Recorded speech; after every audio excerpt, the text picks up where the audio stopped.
News channel కి స్వాగతం.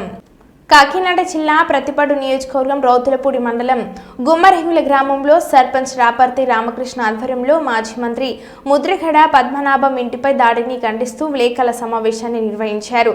దాడి చేసిన వ్యక్తిపై తగిన చర్యలు తీసుకోవాలని డిమాండ్ చేస్తూ ఉభయ గోదావరి జిల్లాలో మునిపెన్నడు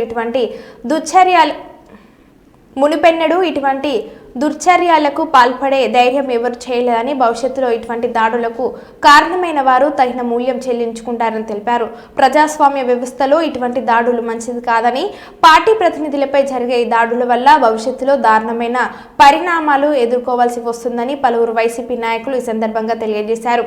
ఈ కార్యక్రమంలో DCCB director Pulimadhu, vice MPP Sai, Ankamreddy, Satish, ఉప సర్పంచ్ బి తమ్మయ్య, రాజు మరియు కార్యకర్తలు పాల్గొన్నారు. మన ఉభయ గోదావరి జిల్లాలకి రావడం ఇది తొలిసారి అనుకుంటున్నాను. ఎప్పుడు కూడా మన జిల్లాలో ఇటువంటి కార్యక్రమాలు ఎక్కడా జరగలేదు. మరి మాకు చిన్న చిన్న నాయకులే మేమే భయపడి బతుకుతున్నాం.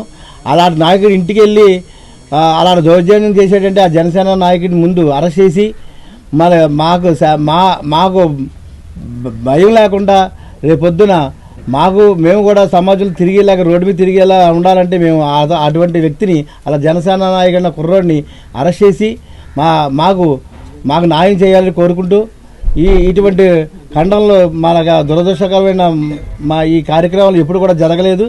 దయించి ప్రభుత్వం కానీ తర్వాత అధికారులు కానీ దీన్ని ఖండించి గట్టిగా చర్య తీసుకొని ఆయన అరెస్ట్ చేసి కోరుకుంటున్నాను. ఇలా జనసేన అని డైరెక్టర్గా మాట్లాడిన వ్యక్తిని నేను ఎప్పుడు చూడలేదు. ఎవడైనా సాటుపాట్లు చేసినా చేయొచ్చు, కానీ డైరెక్టర్గా జనసేన అని చెప్పి క్లియర్గా చెప్పాడు.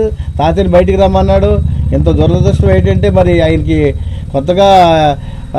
కొత్త కాదు రాజకీయాలు. అతనికి ఇలా మంత్రివర్యులు, సీనియర్ నాయకులు ముద్రగడ పద్మనాభం గారి ఇంటి పైన దాడి జరగడం మేమందరం ఈ సభాముఖంగా ఖండిస్తున్నాం. కాకినాడ జిల్లా ప్రతిపాడు నియోజకవర్గం రౌతులపూడి మండల నాయకులందరం కలిపి ముద్రగడ పద్మనాభం గారి ఇంటిపైన జరిగిన దాడి విషయమై ఈ ప్రెస్ మీట్ పెట్టడం జరిగింది. ఆ దాడి జరగడం అనేది చాలా దురదృష్టకరం. ఇటువంటి దాడులు మనం ఈ కూటమి ప్రభుత్వంలో 7 నెలలు బట్టి రాష్ట్రంలో ఎక్కడో కూడా ఈ దాడి జరుగుతూనే ఉంది. ఇది మంచి పద్ధతి కాదు. దీని విషయమై కూటమి ప్రభుత్వం పునరాలోచించుకోవాలని, దీనికి బాధ్యులైన వారి మీద కఠిన చర్యలు తీసుకుని ఎవరున్నా సరే వెనకాల వారందరిపైన కఠిన చర్యలు తీసుకోవాలని